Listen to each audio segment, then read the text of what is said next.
Ladies and gentlemen, punters of all ages, welcome back to the Mock Sports presents the Quaddie Poddy. Cashy, joined by Nick for a massive episode. How are you, mate? Good, man. Epsom Day this weekend. Looking forward to it. A bit to go through from last week, mate. Obviously, the AFL Grand Final got done. Yeah, wow. Wow, I was wrong. What did you? We were both wrong. Did you go Geelong as well? I did go Geelong. I went Geelong by 3. It was looking like it was potentially going to happen at half-time, and then Brisbane came home like an absolute rocket. It was just incredible.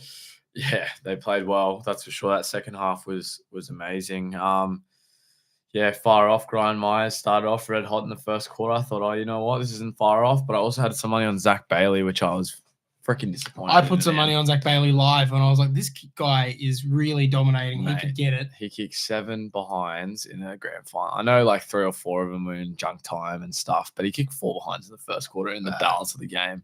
Kicks probably 2 or 3 of those goals. Probably gets a Coleman.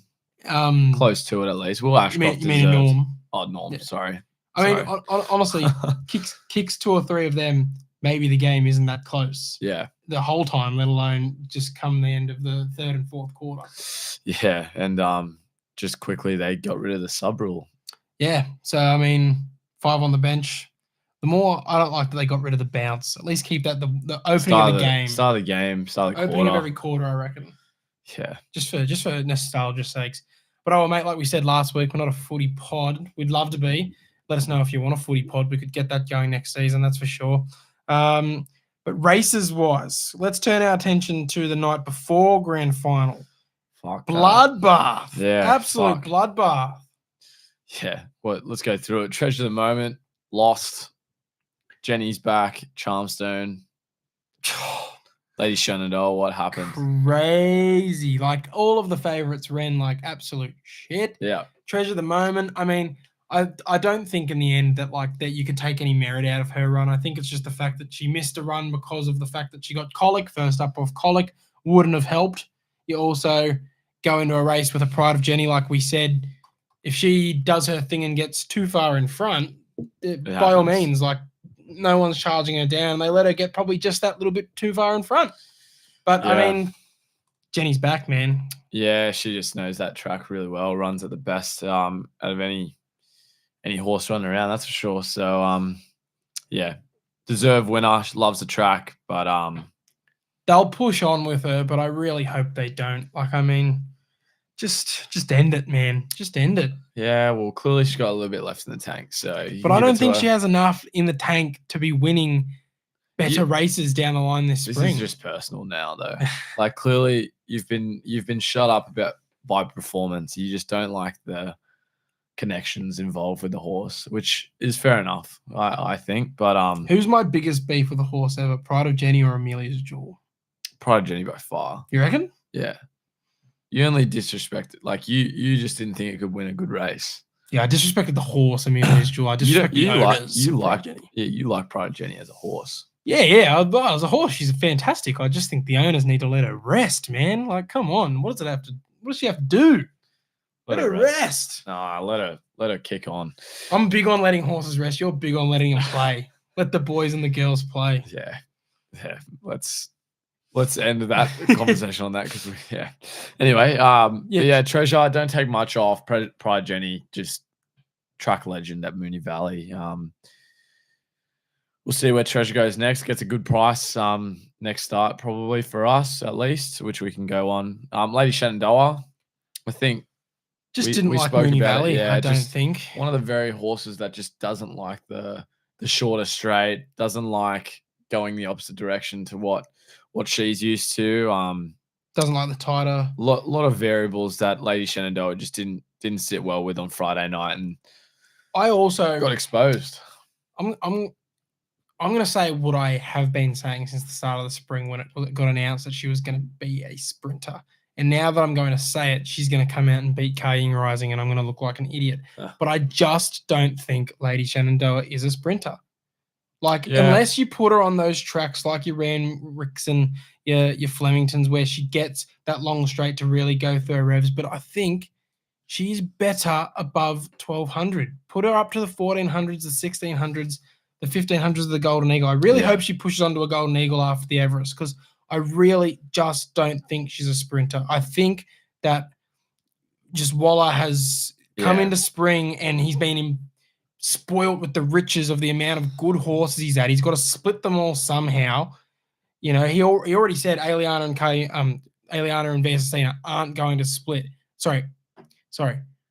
Vestina and Aliana aren't going to come up against each other after their first run. And what's happened? He's been forced to run them against each other constantly. Amelia, I keep stuffing up my names.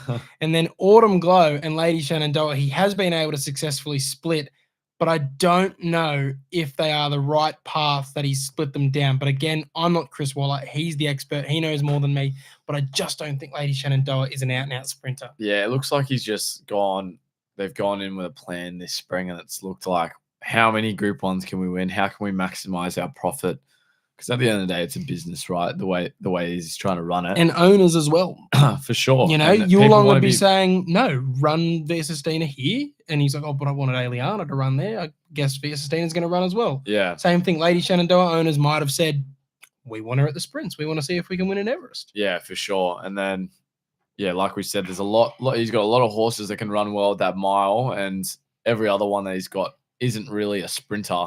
So I'm thinking the thought process is Lady Shenandoah is pretty decent at the sprint. Let's give it a go. And the only way we can try and maximize our money is just going to get some prize money in the Everest no matter what, right? So yeah, like it's a good way. I think it's a good problem to have. He is very aware of it because like the interviewers keep asking him these sort of questions, and I love how he just gives them nothing. Like he's just like, yeah, like it is what it is. Like you've got a stable of stars. They've all got to race somewhere. So clashes are going to happen. And when they asked, like, why isn't J-Mac riding Autumn Glow? He goes, oh, well, you have star players. Coach made the decision. I told him he's got to ride Vestina. And, you know, if that's the thing, he misses out now on an Autumn Glow and an Epsom. And you'd think he probably jumps back on as soon as he's in town on the same day if him and Vestina are in Sydney, same as Autumn Glow. But unless Autumn Glow comes down to Melbourne, you probably think that doesn't happen now. But, like, he's right. He's the coach. He's got a team of stars. Everyone's got to get their go somewhere, somehow. It's just a matter of managing them. And you're right. It is a good problem to have. For sure. Speaking of the Everest, though, Woderton out of the Everest. So Coolmore can now go anywhere. Yeah. Skybird also out of the Everest, but I mean, I don't know why Skybird got picked in the first place. Yeah, that was going to win. Not going to win if the race started now, and I'm confident in saying that. Yeah, after I've said that about Giga Kick and Knight's Choice in the Melbourne Cup. Knight's Choice also out of the Melbourne Cup this year, so we can all raise the flag at half masts this spring, so we don't see that run dead last this year with the extra weight it would have been given. But yeah, like no Woderton, no Skybird, so now we still have 4 slots wide open.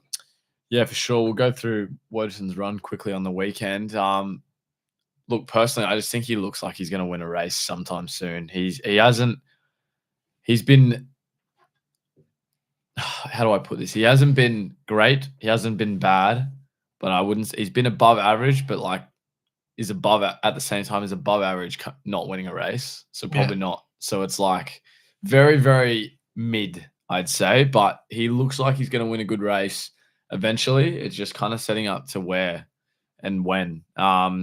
Not going to the Everest is a good thing, I think. Tempted will probably be the slot take in the end for Coolmore.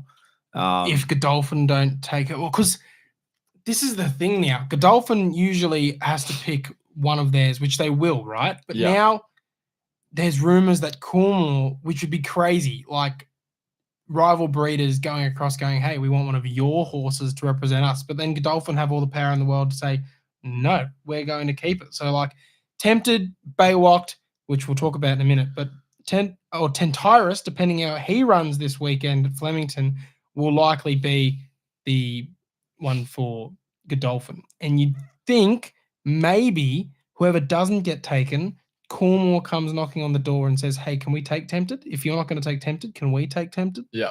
Like, yeah, for sure. We'll wait and see. But yeah, Baywalk, wow, what a run. Gee, smashed the clock, didn't he? Yeah. Broke the track record doing so. I couldn't have had him in my quaddie, couldn't have had him in my numbers. Like that, On paper, I could not have had him in a million years, and I put my hand up. And if anyone had him, smarter man than me, because genuinely, off the form, off everything, could not have had him.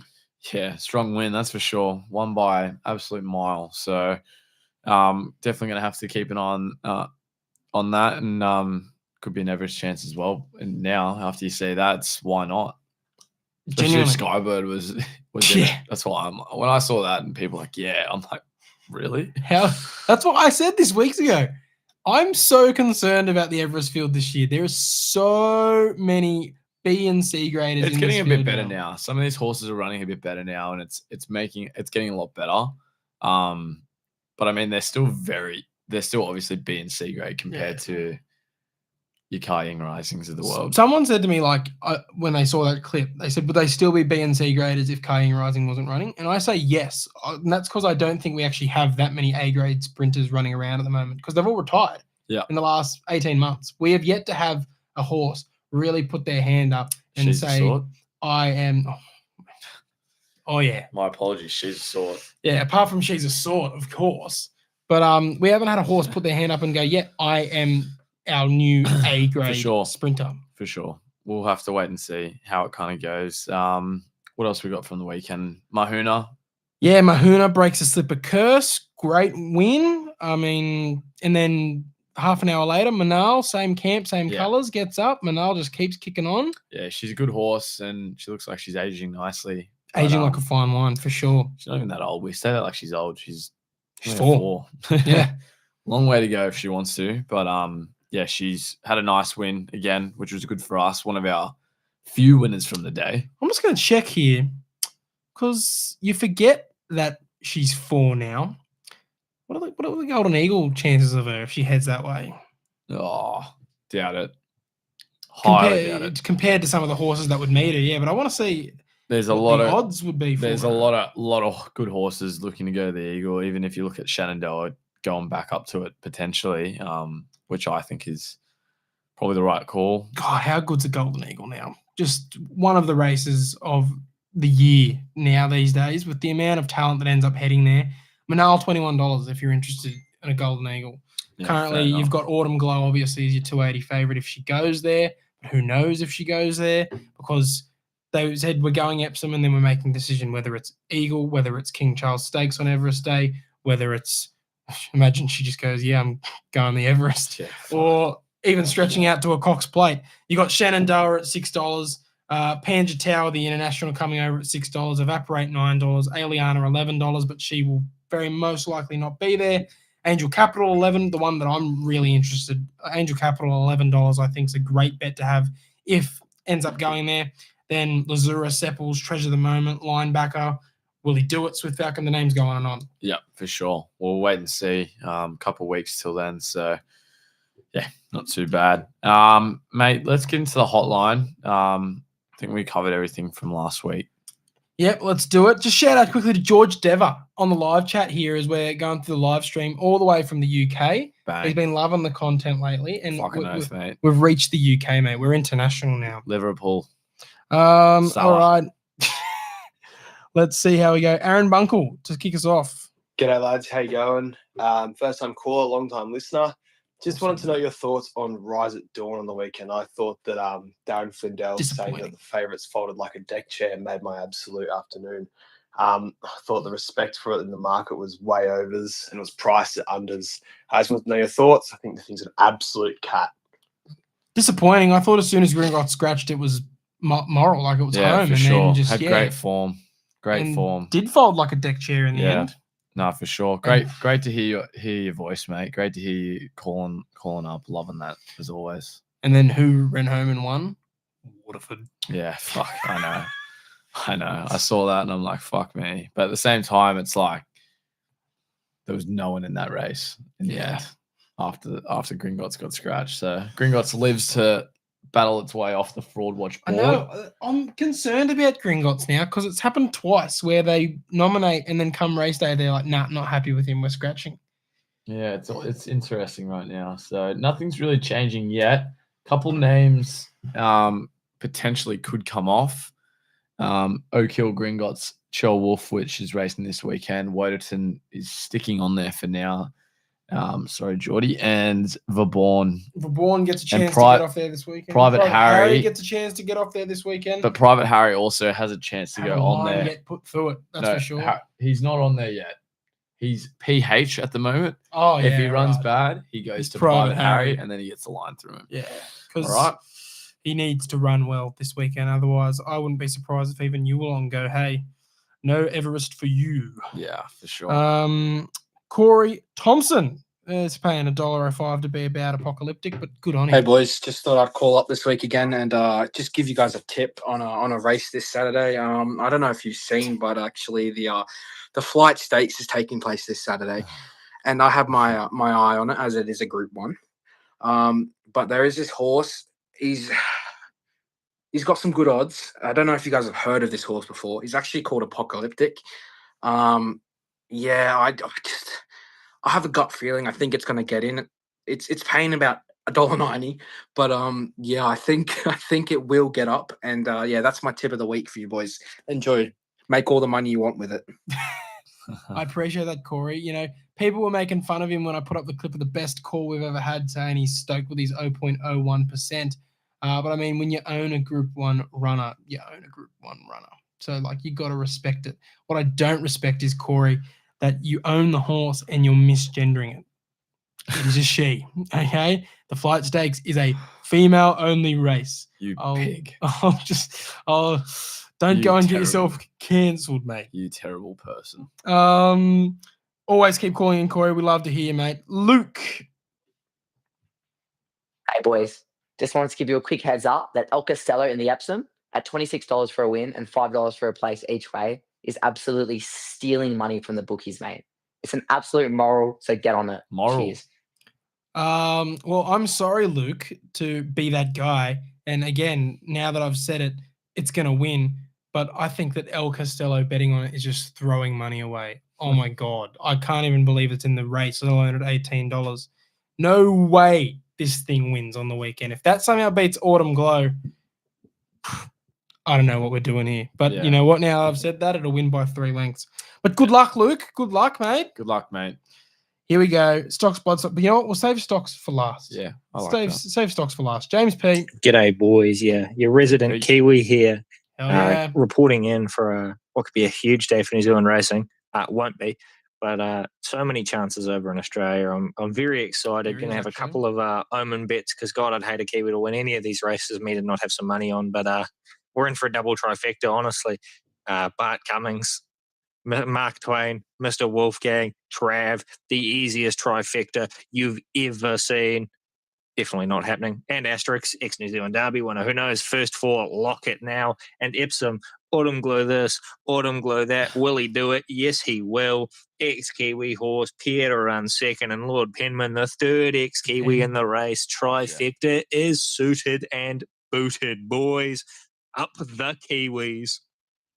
Unreal, James. JP. Imagine Lord Penman gets up in the Epsom. You've been chasing that horse for weeks now. It'll get scratched. Won't even get a fucking run. Let's be honest. Hugo. Hey, Cashy. Hugo here. Me and Luke are on the golf course right now. We reckon Within the Law is absolutely primed for this weekend. Going to take that down that fraud apocalyptic, especially $1.90 putrid. Get it on. Well, there you go, apocalyptic fans. Within the Law's coming hard for you. Said hi to Cashy and only to Cashy. I'll go fuck myself. Unlucky, mate. Keenan. Boys, how are we? Conor McMahon back on the saddle here. Love it. Shit! Barrackeel done for the spring. God, it hurts. Haven't been to work a day this week. It's been too tough on me. Anyways, my question for this week is Kaying Rising at $1.70 an attackable price? Cheers, boys. It's not. It's not attackable. It isn't, because I mean, what are you gonna do? Like, seriously, you're gonna have to put literally like a minimum. You need to $200. what you do is, and I say this lightly because we call this getting Boston rocked. Okay, and Boston Rocks is in on the weekend. So we say this because the Corinda boys, shout out to them with Private Harry, told us Magic Millions last year that this thing was not losing. Like, if it was stealing money from the bookies. Get on as much as you can. So we made a hefty wager. We were broke at this point. We were eating scrambled eggs in the microwave all week to be there. I don't think I've ever been like so broke.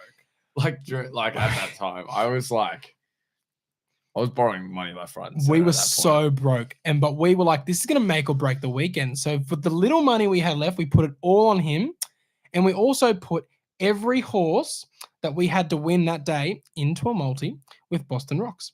So we were doing quite decently on the day.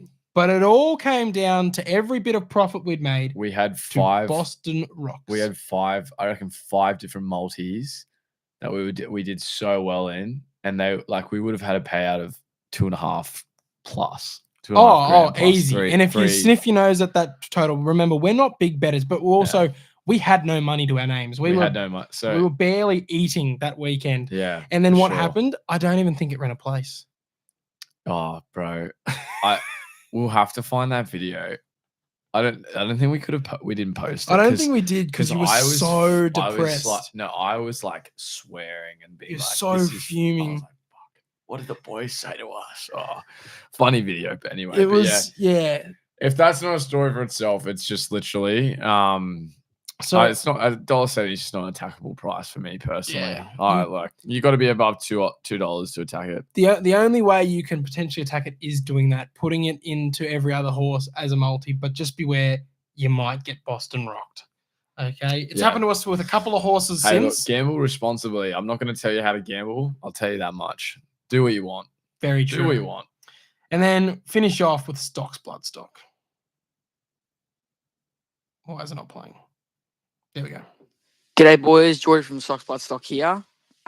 First of all, I'd love to thank the ATC for booting me out of the races last weekend before I could watch Wotan. No way. Really? Great way to start off my weekend. I need a story time. Yeah, on that. Wotan. Bloody ran good. He's so honest. The leader just kicked away and won. I'm not saying Wotan should have won. It was fair and square. He just wasn't good enough on the day, and I admit that. But which way do they go? Do they go to the 1,600 meters to Caulfield Guineas, or do they go to the Everest? I don't know, boys. But yeah. This weekend, Autumn Glow, she's drawn the car park. I still think she wins. I think she's definitely one of the best horses in the country at the moment. And yeah, she should be winning on Saturday, boys. But I hope you guys have a good weekend on the punt. And yeah, up Wotan. You too, mate. I need story time on that. Please we need call details. Back call back week. and give us full details. What's happened there? Have you glassed someone? What have you done, mate? Is it because he's under 18? Maybe. Is he? Isn't he? Yeah. He definitely was when he started. He might have turned 18 since. But you can still be under 18 at the races. True. Can't you? You can be. But you need to be with a guardian. Unless he was drinking. Unless you were drinking, bro. Yeah, please give us details. I don't condone. Yeah. Details, please. Details on a postcard. Do it. Sorry, don't. Don't do it. Don't do it. Yeah, wow. Waterton, Caulfield Guineas pretty much confirmed. So I must say, I think he will run a bit better, a bit longer. I think he looks like he's going to be a mature horse at the mile. So we'll wait and see how he goes. I'll get into some listener questions, mate. But yeah, Geordie, please ring back and let us know what happened there. Haydo asked, "G'day lads, thoughts on Wotan going to Caulfield Guineas? Could he be a mile to 2,000 meter horse?" Well, there you go. I just answered that. So 40 asks, "I heard you're playing golf Friday, but didn't extend an invite. This guy is a hypocrite. I've asked this guy to play golf so many times. Him and Buds. I'm just still waiting, still sitting here waiting. Anything to say about that? All I know is that I'm potentially playing with him next week. So if he wants to extend that invitation formally, does he want to play on Tuesday? I don't know. Or Monday? We'll get back to him. Damon asks, "Good to hear ATC trying to handicap the race, even more giving baby Winks 14. I mean, yeah, draws the car park, makes things more interesting. Does she win? We'll have a chat about that later. Jasper Langley, Lady Shendell now $11 to win the Everest. Is that a good price if keen on her? And where's her next start? Look, she probably comes back to Sydney now. Doesn't run until Everest. Otherwise, she'll be a week back up into the race. I think it'd be very strange for her to run next week. Look, not the worst, honestly. Not the worst chance. Like if she bounces back and beats Cashy Rising, I think she's probably one of the top chances because there isn't very many that. She's the only chance. Yeah. So if it's $11, like if you're liking her, by all means, I'd attack that price. And that's coming from the guy that thinks she's not a sprinter. Yeah, I don't think she'll win, but like it's a good price that she's the one. Yeah, if you want to bet around Cashy Rising, probably she's Lady Shenandoah to place. Yeah. Pat Stratford asks, anyone can back V this weekend, but I'm telling you right now that Deacon shits in. Imagine. Love that, Pat. If you're in the tipping comp, bro, go right ahead. You'll get plenty of points. Miss Mock, Friday night, by the way. Did she get on the $30 winner? She had a bet on it, but it was not in the tipping comp. She rued her chances to gain 40 points. She sent me a message, and I didn't check to see if she was in it, but I assumed she. No. She wanted to know if anyone was smart enough. Two people were smart enough to go Charmstone in our tipping comp. Wow. Fair enough. Do you guys agree that Eliana is a huge chance this weekend? Ethan Jenkins? Definitely. Very much so looking forward to unpacking that race. Yep. Lachlan Williams, Private Jenny, what an absolute star. Do you think she gets another crack at the Cox Plate? I don't think they'll go that route, but I mean, who knows? Yeah, I think it's probably not the best chance for her. I think probably those shorter races are looking to the mile. Do nicer. Mr. Brightside, stick to the mile. Josh Barrett, reckon Epsom Day is better than both days of the Autumn Championships easily. Yes. It's not true. Yep. Lucky Howard, do you think Treasure, Vinrock, and Lady Shenandoah are all forgive runs? Treasure, yes, as we spoke about, sick a couple weeks prior. Lady Shenandoah, yes, didn't like the track. Didn't like the way of going. And Vinrock just lost it at the jump. So I guess, I would give them all forgive runs. For sure.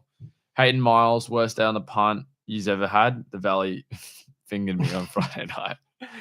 Magic Millions, getting Boston Rocks. Boston Rocks is probably the worst punting that we ever had. Thoughts on Apocalyptic? Everyone wants to get around Apocalyptic, bro. Is everyone in on this horse? Like, this is the. Did we miss out not getting on this horse? We should have on this fucking horse, man. This girl. Girl horse. Yeah, this girl. It's Private Harriet forgive run last start. No, I don't like the price it's at this week, to be honest. We'll talk about it a bit later, but like I'm not jumping. If he was $7-8, I'd say respect the bet for sure. And if you want, but he's still not. He's like $4, I think, $3.50-ish. He's nowhere near where I'd want to be touching him. Currently $4.40. Yeah, so if he goes out potentially, but we'll see how he runs this weekend. Zach Lamb, what odds does Autumn Glow start in the Cox Play if she wins the Epsom this weekend? I mean, it depends if she goes there. Let me just check if they've even put her in the market at the moment. She's currently $13 in the market. I don't think she shortens until they confirm she's going. I think if she wins on the weekend, she'll come into like a 10. And then once they say, hey, we're going, that's when you'll see her come into I reckon about a $6 mark. Yeah, for sure. Josh Lawson is so dearly is a serious Cox Play chance. Yeah, yes. I think currently, depending if he can get around Moonee Valley, because he got a bit unbalanced at Caulfield, let alone Moonee Valley. If he can deal with the tight turn at Moonee Valley there, he is the biggest threat to VSC. And I don't say that lightly, knowing that Treasure at the moment and Aliana are also going to end up there. He is a serious horse for the way that he balanced up and dug deep and got there. In the Underwood, not in the Underwood. Yes, in the Underwood. Yes, yes, Underwood. Was amazing. So give him another 200 meters, and probably going to be up on pace. He just needs to be able to balance, and he could definitely win that race for sure. And then is Apocalyptic the next big thing? That run was huge from Caden. They love it. Am I missing this something? This is the people's horse, clearly. This is clearly the people's horse. Well, if you want to get in on another people's horse, remember, Monarch, we've got our horses in front of us. They're both getting fat and happy in the paddock at the moment. She's a sort of October star. Link is in our description if you want to buy your own horse with the Monarch syndications. They've got a runner this weekend at the Maribyrnong Trial Stakes. Pause. Stocks Bloodstock is in the chat. Oh! Got arrested. I don't know if Okay. he's taking the piss there. I honestly cannot continue this podcast until I figure out what's going on, mate. Stocks, you need to call in next week, maybe live. Let's get him on the phone. Oh, my God. Let's get him on the phone next week, and we'll have a deep chat to you, Stocks, running down what happened there. We need to know. What did you do? Did you jump the fence and try and get on Woderson? Yeah. Literally, like. Say no more now, Stocks. Next week, we're getting on the phone to you, brother. We're going to call you live. And so Monarch Racing Syndications. Sorry. Get on. The link is in our bio if you want to race with the Mox and Monarch. We'll be potentially looking at a few different horses under their ownership. We're also going to be interviewing Jace and just having a chat to him all things racing, punting, syndication in a couple of weeks' time. So get keen for that. And before we head to the rundown, if you're still listening, make sure to give us a 5-star rating on Apple Podcasts. Make sure to give us a 5-star rating on Spotify and click subscribe on YouTube. You guys have been coming out in droves. We've gotten over 200 subscribers since the start of the spring. Yeah, keep it going. We want to get to 1,000 by the end of the spring. If we do so, we might do a little bit of a giveaway. Yeah, that sounds like a fun thing to do. Reward the punters for getting around us. We really do appreciate it. We're trying to work out some things, obviously, for our big podcast coming. Obviously, the Everest and Melbourne Cup and all the Golden Eagle and some of the big ones that we do. And we're hopefully going to line up some giveaway stuff there as well, because we're only getting bigger, and those 4 pods that we always run are going to be pretty massive as usual. So make sure you subscribe so you have all the notifications when they all come out, so you can be involved, because we're definitely going to do a giveaway if it's if we can't get anything for us, far out, we'll have a stutter or something. If we can't get anything for us from a sponsorship or something, we will definitely put something in ourselves. We'll cook something up. Awesome. So, and speaking of things getting cooked up, I can confirm Nick Highland will be doing his Pilates. Studio confirmed. Shout out to KX Pilates Grey Stains. Shout out to them. Jeez, I thought it was done. I contacted just about every branch and they gave me nothing, but they immediately went, we love this idea. We can't believe everyone else said no. Come in whenever you want. So in the next few weeks, we will be getting that sorted. It's we're in the talks now. I will say it won't be next week. I think it'll be the week after. But yeah, we'll get it done. Cashy might not be there, but it'll be me setting up a camera and we'll edit it up and chop it up and put it up. All right. Should be good. Just to calm down all the haters that have been saying he's been dodging it. All the haters, all 4 blokes that I play golf with every week that are just trying to give me a spray. Fucking dogs. All right. Let's get into the tips, runway, mate. Weather's going to be sunny, dry as a bone. Weather is fine. Track currently soft 5, but you got to think that's from irrigation alone. It'll dry out to a good 4. The rail is in the true position the entire circuit here. We go race 1, the 1,800-meter benchmark 72 midway. Tricky race as always to start the day. But I've landed on the omen bet of all omen bets. Cash me. But when you look at it, decent form behind him. He's won up to 2,000 meters and ran really well over 1,900 meters last start and just got beat by 1 better. So the 1,800-meter distance is no query. Finds a winnable field here. Should be up on the pace as long as he doesn't get trapped wide. I can see him putting in a really good effort. $12 to win, $3.60 to place. Cash me, baby. Let's go. Sticking with the Jeter again. 3rd last start. Shout out Will Mitchell. Shout out you, Will Mitchell. It didn't run too badly. Give it another chance here. He probably also owns Highborn Harry, he'd own all of them, I'm pretty sure. Yeah, there you go. Race 2, Breeders' Plate, 1,000 meters. Talked about this last week with the trials, and it's a good race. It's going to be a good one leading into obviously the 2-year-old prep coming autumn next year.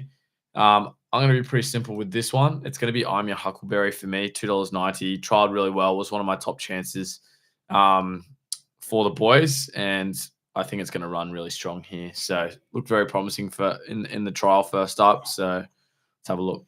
A reminder with these races, punters, that these sort of horses might figure in the slipper come a few months' time. A lot of them probably won't. But if there's a horse in this race that you really like, get on for the slipper, because the golden slipper markets will come out Saturday morning. Most of these horses will be around $20. Some of these horses will be at $100 for the slipper.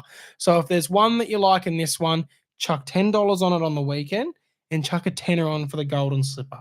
Because if they come out and win this race, they'll firm straight into favourite. Obviously, Not many of these horses go on to win slippers, but you never know. It's always good to have a runner in the slipper at 100 to 1 if they end up there than having them at like $8. Yeah. So Eviction Notice is your favorite here. It's the horse that came out and won by a country mile, but I think that it deserves to be favorite off that. I'm Your Huckleberry, probably the better chance in my opinion, because I think I'm Your Huckleberry's trial was a bit better, time-wise, quality-wise as well.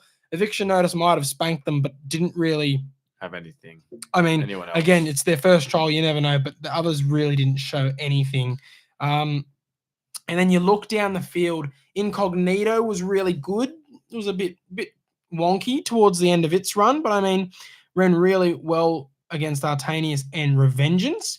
Paradoxium was really good, and that's why I really rate I'm Your Huckleberry's trial better, because unlike Eviction Notice, I'm Your Huckleberry actually got challenged a little bit by Paradoxium and then was able to respond to pressure, which, is good for race conditions compared to Eviction Notice, just sprinting them all into the ground, not having to respond to any sort of pressure. So I think I'm Your Huckleberry is one of your better chances in this race, but I'm going to go each way on Revengeance. Okay, I mentioned this in our pod last week. I really, really liked the way that this horse lost the lead. And then when the jockey, Hieronymus, obviously he doesn't get him here because Hieronymus was on I'm Your Huckleberry, but Hippo told him to get it back, and he did so and made that lunge at the line and got his nose in front. And I really like that sort of stuff in 2-year-olds. So $8.50, $2.10. I like an each play on Revengeance here, and I wouldn't mind having a look again for slipper odds on Saturday. I might chuck $5 on it. But I mean, again, if you like any of them, chuck $5 on them in the slipper. As we move to the Gimcrack Stakes, same race, but for the girls. We have good history with the Gimcrack. Yeah, we have good do. history with the Platinum breeders as Jubilee well, type but the shit. Gimcrack is better. We've got Manal, we got who'd you just say? I forget. Platinum Jubilee. Last year's as well, we got around because we didn't have her, but we definitely liked her trial going in. I can't remember. She didn't end up doing anything else. I'll quickly remind me of the name. Gimcrack Stakes winner, because she had a really underrated trial, and one of our listeners worked with the Belle Mercy. Oh, yeah.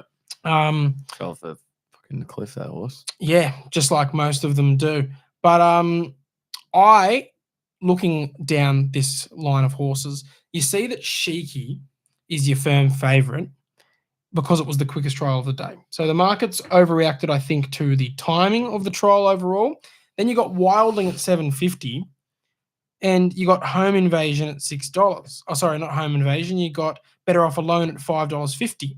So the market is really obsessed with this one trial that was all the quickest horses home. And I get that, but I really think it's such a big overreaction that all of these horses are the top 3 lines, apart from that Home Invasion, which I'm going to speak about in a second. Oh, Yes, She Did was really professional. $12 you'd have to think is overs. Like, she was really pleasing to the eye, but who did she beat? Probably no one, but you don't really find that out until the next couple of months. Masvingo was pretty good in its trial as well, coming out a winner. But again, who did it beat? You never really know again. So Sheiky does deserve to be favourite off of all of that. Also, that's without mentioning Dubella, who was the only one that didn't trial on the same day as these guys, that trialed a few days later and led all the way. So it could come out and beat them at a good price because you don't really know as much about it. But Home Invasion is the one I've settled on. I have not seen a horse jump better than this horse at these trials. These early 2-year-old trials, it just jumped so clean, grabbed the rail, go, go, go. And it's gotten barrier 1 here. So it's going to do what it's been taught to do, and that is ping out of the gates, grab that rail, and go, go, go. Hippo was on it. Hippo was on it on the day. So Hippo could have ridden any of the Waterhouse horses, you would think. He's picked this one. Sheiky was ridden by Clark on the day. So I think those 2 jockeys said, yep, Home Invasion's mine. Clark said Sheiky's mine. I think Home Invasion, $6 to win, $2 to place is a great bet to have in this Gimcrack. It's probably as confident as I could possibly be in a race like this, which isn't a lot because you can't be too confident in 2-year-old races. But I think that price is crazy. And to think that she opened $15 as well, she's already into $6. Yeah, I'm going to take Oh Yes, She Did. Very, very impressed with her trial. She was one of my top chances. And I'm liking the price that she's starting at. And just like you said, mate, I'm pretty confident in a race that you shouldn't have a lot of confidence in. So $12, $3.10 is a good each way play. Even if it gets a place, it's a good payout at $3. So, oh yes, she did for me in the gym crack. As we move to race number 4, mate, 1,600 meters here. Good race. I think you can find some value in this one for sure. I'm going with the Tommy Berry ridden Ruination at $6, 2 wins from 2. Third up here. Should be nice. Get it done here. Hopefully it's good. $6, a good price for me as well. I'm on the Dill Gibbons ridden Azarax, 2-2 to start the career, albeit against much weaker horses, but he's bred to be able to run the mile, so I don't see why he can't jump up in grade and take on these stronger horses. Also, has beat older horses back to his own age group here at equal weights. So I think he's really well placed. $9 to win, $2.70 is a nice price to get for him. I reckon each way on Azarax is probably one of my, again, more confident each way plays of the day. I do think it'll be running really well and getting a place. Race 5, 1,600 meter benchmark 94, the Melbourne Storm Mile here. Glad you think so on Powers of Opal, likely to be the ones to push forward. Favorite ran awesome last start, I will say, with Idle Flyer. It's been 2 for 2 this prep, but $2.40, I don't love it. Benchmark 78, now up to benchmark 94. And yes, because of that, it gets to carry feathers on the back at 52 kilos. But Zach Lloyd has jumped off him for another horse, which I find quite strange. So clearly not as confident in him. I spoke to a couple of people. They said that it might have been a prearranged booking, so he didn't think Idle Flyer was going to end up in this race, which is why he jumped off. But still, I find that a bit strange. I think the big jump in class probably has it not running up to its potential. I do think it's a false favourite. I'm going to stick clear of him. I want to back in a horse like Pocketing, who's really only getting warmed up late in its runs of late because it really hasn't been at its peak distance. 1,600 at a much better distance here. Will likely trail the pace, show his strength late. I much prefer to get on a price of $13 and $3.40 to place than a $2.40 Idle Flyer. I really like Pocketing as well, mate. I'm going to go with something a little bit different. I'm going with Glad You Think So at $11 and $3 for a place. Good form behind Nikosi, who won a couple of weeks back and then won the start before. But yeah, just building in the distance.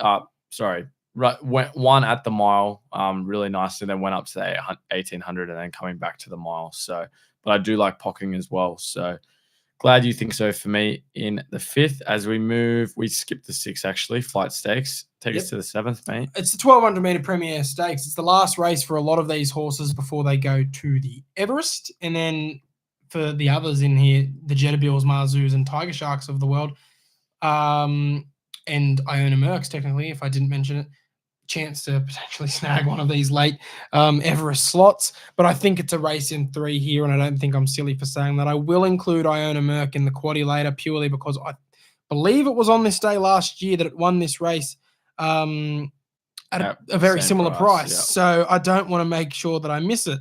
So I want to make sure that I don't miss it. So yeah, Brias is your favourite. I understand that, considering its run last start was really, really good without winning behind Jolly Star.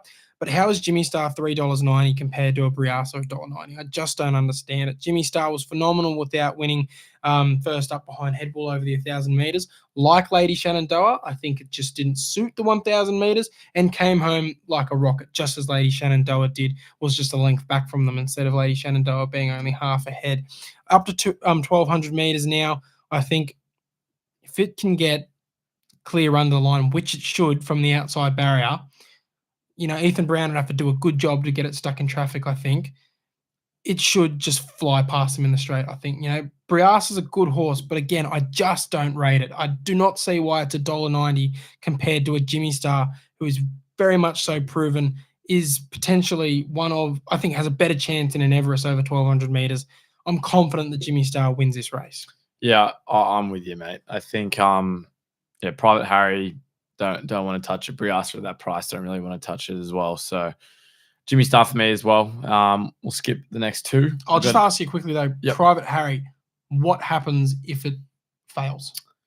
Look, what do you consider a failure? If he runs well and loses, probably not a failure and probably I would sticks on with say the Everest. As a failure, I'm going to say, what happens if it either doesn't run a place or if it runs 3rd but by quite a margin?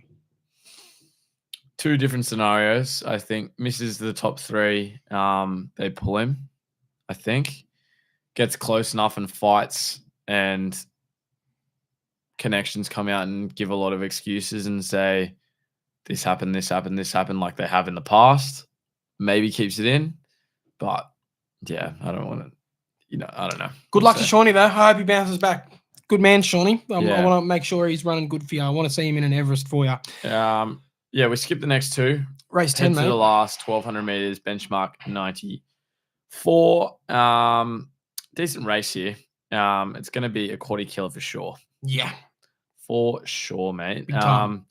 Look, I'm going with Shangri-La Spring at $13, $3.60. Timmy Clark, Gay Waterhouse. Honestly, there's a lot of tough chances here. I went for a bit more value. Had a decent first up record. And won some good races. So can get it done. Won at the distance as well. Hopefully can save us in the quad. I'm going Cogwellon, $6 to win, $2.30. I mean, it's the favourite, but are you really a favourite when you're paying $6, No. $2.30? Should have won last start. Should have pissed in last start. It just missed the jump, and it came home like an absolute rocket after it got clear, which wasn't till late. It just needs to jump and have better barrier better barrier manners. Slot in, hopefully gets clear air. If it jumps well and gets clean air, it should be winning this race, in my opinion. Very, very talented benchmark sprinter. I think it's one of the better benchmark sprinters running around at the moment. As we move into the Great Spring Tip-Off, mate, remember what we're playing for here, punters. The loser has to go through the Spice Gauntlet. I'm still roughly 13 points off you. Just for a bit of an update for those playing along at home, if you're in our tipping comp, the leaders at the moment, obviously 1 and 2, were the lucky man that got Charmstone last week. That's Martin Shute in top space, but only 0.3 points behind him in second place is Not Here to Copulate Arachnids. And we've got Dana White, Not Here to Copulate Arachnids is a good name, by the way. Dana White, Bella Sestina, and Ginger Kick sitting in 3rd, 4th, and 5th spots, respectively. But I mean, there's still a lot to play. A lot of racing to be run and won. A lot of jokers to be used for double points. Remember that, guys. If you're confident on a horse, feel free to play a joker. But, yeah, mate, we'll start with the Turnbull Stakes. And this one takes some unpacking. Look at that field. Take us through it. Yeah, Antino, probably forgotten about horse during this spring, and I think can definitely respect a bet on him. I feel like if he wins, a good chunk of people in the tip-off are going to be on him and going to get some decent points for him at $11. Land Legends in there. Sir Delius, another great chance at $5.50. VR, $2.50, which I assume she'll get backed in pretty nicely on the day. Moira, 31's half yours at 11. Eliana at $4.20, great chance as well. Young Werther, 126, not even worth it. Adelaide River at 41. Golden Path at 18. Middle Earth at 67. Deacon at 67, which someone said earlier. Zardozi at 34. River of Stars at 151. Look, I don't know, man. This is a tough one. I sat and I pondered for a little bit. Antino's one that at that price I really wanted to include, but I think he's just got better horses up against him here, which he always is going to have. And at that weight, I just can't bring myself to do it. I left it between Sir Delius, VR, and Eliana for me. Sir Delius looks to be like a serious horse that can definitely contend with the best of the best at the moment. VR, forgive her last run. This is probably her best distance as well. I'd say 2,000 meter. I think what's her here we go. Her record 14 starts. She got 9 wins, 4 times coming second as well. So 13 out of 14 in the Quinella with 9 wins. That's insane. Yeah. And I wonder how many of them are Group 1s, which I'm sure 5 or 6 of them at least are winning Group 1s. So look, I'm going to be with her. $2.50 is the price I can have. Yeah, I'll forgive her last start. $2.50 is good. And I'll cop it. Look, this race is contested at set weights and penalties. What penalty did Antino get given to be top weight in this race? Yeah, I don't get it. What? Like, it's just taking him out of the race. Come That's on. what I think. Top. Why is this horse top weight in this race? Is it because of the Group 1 he won in Queensland? Like, what are we doing here? I just don't get it sometimes because, like, Yeah, look. Like, he's a good horse, but he should not be top weight in this field. No way.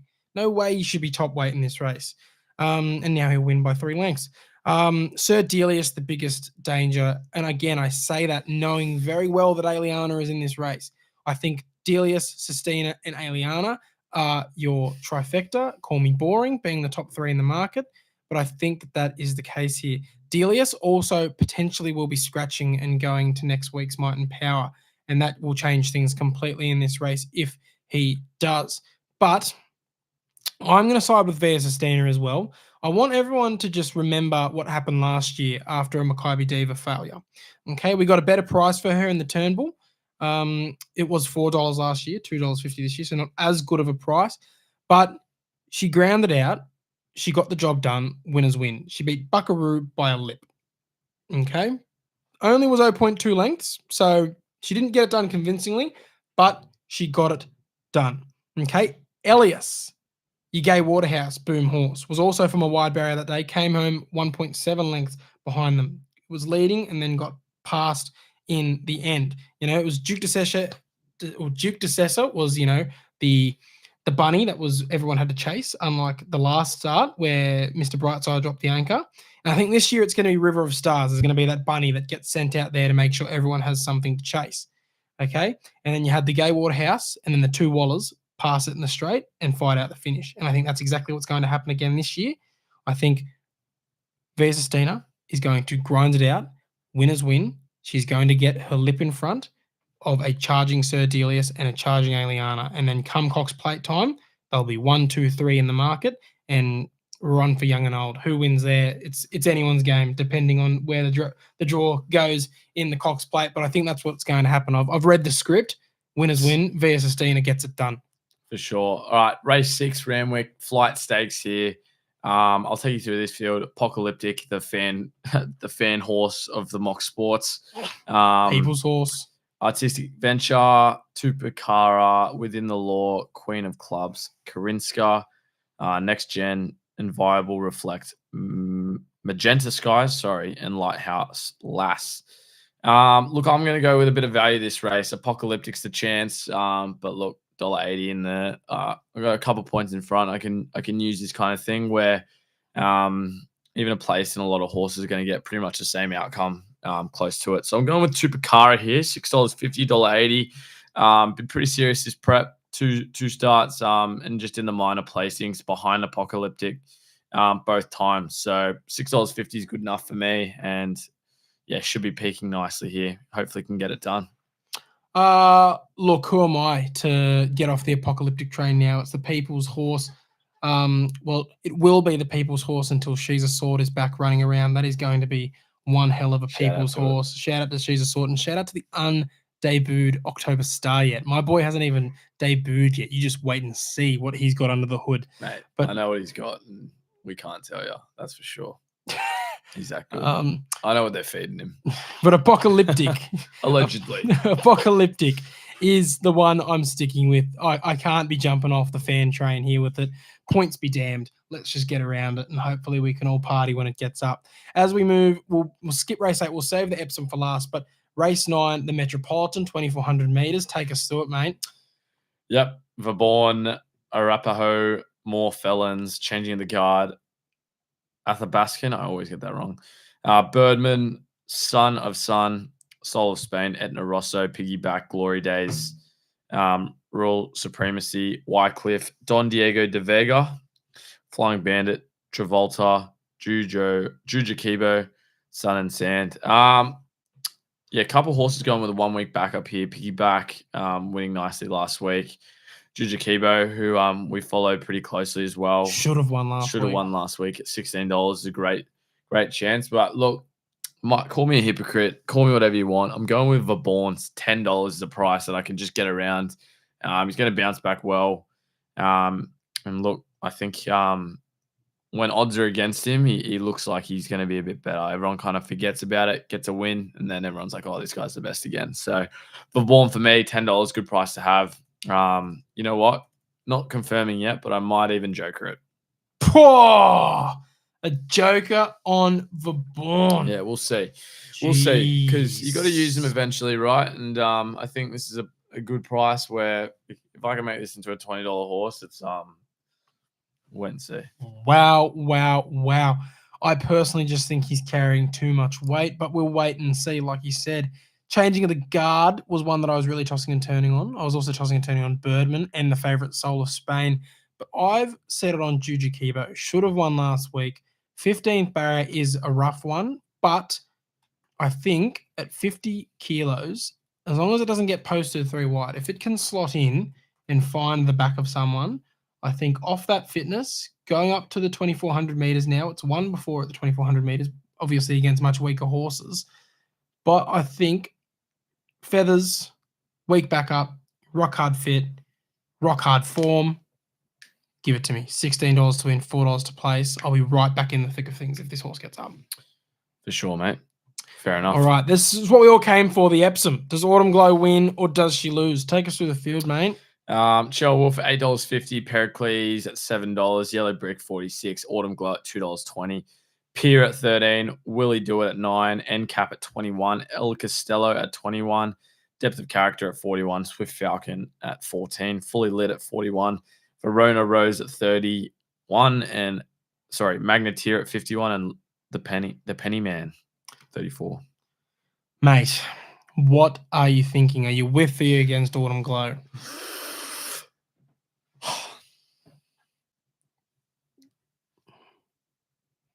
Do you want to hear what I have to say? I want to hear what you have to say. I'm going Lord Penman for the tip-off. Seriously? Yep. That's crazy. $34 and $6.25. Don't think he will run. I'm going to put it out there. He gets a place, 6 points. That's what I'm saying. $34, $6.25. Autumn Glow wins the race. We'll be betting heavily on Autumn Glow. Okay. So you're doing what I did a couple of weeks ago. Sure. Okay. Which I don't mind, bro. $34, I'm going to do it. I don't care. Mind that, but like that's crazy. That is not the horse I expected you to double play with that. I don't care. Jokering it, bro? Yeah, I'll joke a Lord Penman. That'll be all over. Oh, my God. Look, when you look at this race, you have to think, on paper, are there horses that have done more than Autumn Glow in its career? Yes. Cheer Wolf at its best should be winning this race. Pericles at its best should be winning this race. NCAP at its best should be winning this race. But then you've got your Kiwis. You got Pier, which is coming off a run behind Autumn Glow and closed faster than Autumn Glow in that race. It now gets up to a distance that it's much more likely to run strongly at because it gets that extra 300 meters to really open up the gears. You got Willie Do It, the New Zealand Derby winner, who drops 5 kilos off its last start. Technically, it could be winning this race.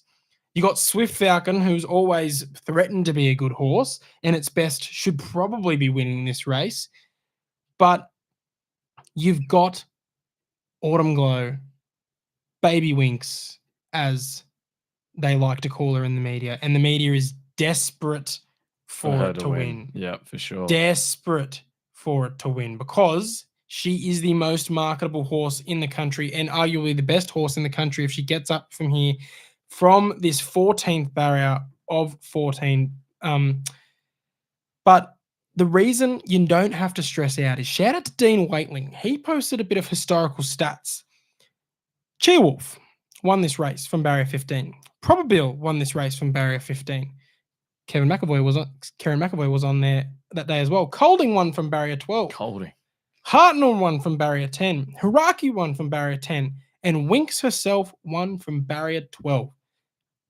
1,600 meters, rail true, wide draws is honestly not that bad. And with very little speed in this race, you have to think that Karen from that barrier just keeps pushing forward, gets right to the lead or just outside the lead, and then shows us how good she is down that straight. This could be 2 lengths, it could be 3 lengths, it could be 4 lengths, it could be 5. Let's just wait and see. She's going to have to do it the hard way, but I do think that she gets it done, and we have our next massive star of racing on our hands, and then she could be anything. Yeah. She could be absolutely anything. I was potentially going to play another horse for the tipping comp, but now that she's gotten out to $2.20, That She'll is get more crunched, than a though. backable She's price. gonna get crunched, mate. That's why I didn't get on her. Like, honestly, she wins the race, I think, like, easily. I just think Lord Penman will sneak a little place for six points for me. And that's why you're just more of a play there. Yeah, for sure. I don't think Autumn Glow loses this race. So if you think that, but yeah, I just think Lord Penman can snag a place, and it's a better price. It's fair. That's exactly what I was going to do. I was going to go looking for place points. You look at Autumn Glow, gets crunch, probably going to run, I reckon, around $1.80, close to it, $1.90. It wins, you get 2.5 points max. Yeah, for a win. So I think you're better off looking for something else. It's a fair enough call, and that's what I was going to do until $2.20. I'm hoping the price stays firm there. Nah, bro. All the punters are going to see Autumn Glow. They're all going to back it in, including me. Very true, but I'm sticking firm with Autumn Glow. I just think she wins. She's good enough. She wins. She's good enough to win despite the conditions against her. That's for sure. All right, mate. Take us around the grounds. What have you found around the country? I'm only doing one here, mate. It's going to be in the Bart Cummins. I'm going to go with Revelair, $5. Fair enough. I've got race 2 at Flemington. Knightsbridge at $5.50 down the straight for their 2-year-old race. But shout out to Monarch Racing with To The Extreme at $70. That'd be an unreal party if that gets up. Race 6, I've gone Jimmy Ricard, giving him one more chance. He was my 3-year-old to watch coming into this season and hasn't done much since I gave him that title. $10 to win, $2.75 to place. Then in that race that you went with Revelair, I'm going with Gilded Water at $2.35. I think Revelair will run well, but it's already in the cup. Gilded Water runs, wins, gets into the cup. And then Shadizi at $6 to win, $2.15 to place to finish off the day at Flemington. Mate, if you're having, I've gone to the best bet before the most important part of the Quaddie Poddy. Take us through our Quaddie. Race 7, Jimmy Star, Briasa, Iron and Merc, Private Harry. That's 1, 2, 3, 6. Race 8, you got Autumn Glow, 1 out, and that's number 4. That's it. Race 9, Soul of Spain, Birdman, Jujukibo, Vaborn, and Changing of the Guard, and Travolta. That's 1, 4, 7, 9, 17, and 18. And race 10, Les Vampires, Disnet, Kerguelen, and Shangri-La Spring. That's 1, 5, 7, 10, $50. Get you 52.5%. If you don't want to put that on, go to Dabble, copy it. Takes 1 second. Easy as that. Follow us on there, Mock Sports. Use us when you're signing up as well. Yeah, the Mock Sports is the username, but the code is Mock Sports to chuck in there when signing up to let them know we sent you. Make sure to set a deposit limit and gamble responsibly when doing so. Best bet around the country, mate. 1 bet. Where are you going? It's Jimmy Star. I still am very surprised to see such a gap between Jimmy Star and Briasa. I just think that from a betting point of view, it's a great bet to have because I think he's beating Briasa. And at $3.90 compared to $1.90, it's a no-brainer in my mind. Let's go Jimmy Star. I'll take Autumn Glow. Best of the day. I think, yeah, at the price, it's one that you can load up on and you'd be pretty confident in, and that's what I'm going to go for. Fair enough. Best Ruffy? Penman. You go first. Lord Penman as an Epsom winner would be crazy. If he somehow gets up for the tipping comp, I will gladly start chowing down some chilies right now. Yeah. Race 9, Jujukibo at $17 for the Metropolitan. My computer just died. I'll go Penman. Why not? That's crazy. That's crazy. Well, guys, I'm going to be down at the races on the weekend. Nicko potentially going to be joining me. So if you see either of us, come say g'day. We love shaking your hand. Members only. Getting around you.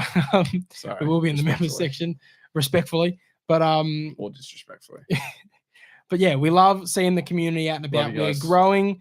We're getting bigger and bigger with every week. We're making racing fun again here at the Mock Sports, and it shows. A lot of people hitting us up, a lot of people saying g'day out and about. So keep doing it. We love you, and we'll see you next week for the Caulfield Guineas. See you, lads.